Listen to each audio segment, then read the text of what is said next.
Hi, I'm Dr Cath Watson, and today PD Insurance has asked me to talk to you about rawhide chews and whether they're safe to give to your dog.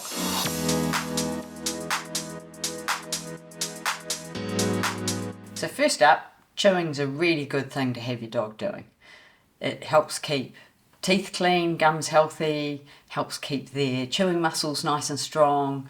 It gives them some enrichment. It's a time-occupying activity, and obviously it has a bit of a calming effect because it's giving them something to do.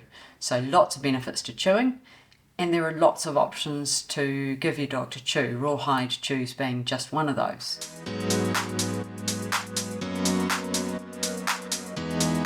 So understanding what rawhide chews are, they're essentially processed animal hides. So that's the skin of various animals.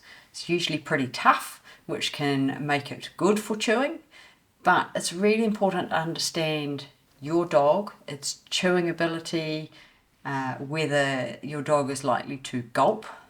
So things like rawhide chews where particularly the knotted bones, those knots on the end, if your dog is capable of chewing one of those off and is likely to swallow it whole, probably not a good idea to be feeding a rawhide chew in that case, because those knots because it's animal skin, takes a long time to digest, and those can end up causing an obstruction in the gut. And same, if your dog's not really good at chewing and likes to really chomp stuff up into big splinters, then the rawhide can end up splintering and causing penetrations of the gut as well.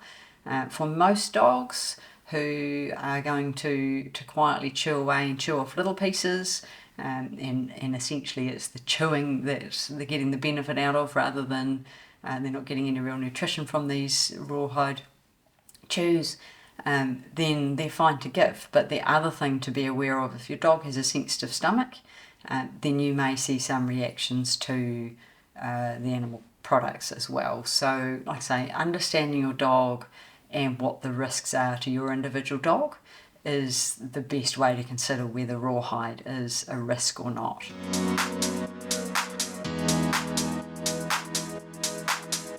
There are lots of other options, things like dental chews, really good for teeth and getting them chewing. You can get puzzle mats, which are really good for entertainment and keeping your dog occupied and keeping them calm, and as an enrichment thing. And then there's things like Kong food toys, rope toys, all sorts of other things that you can use to help encourage that chewing behaviour, but also to use as an enrichment. So it doesn't have to be rawhide. It's not, rawhide is not bad in all cases, and it's certainly not good in all cases either. So just make sure you know your dog and what the risks are.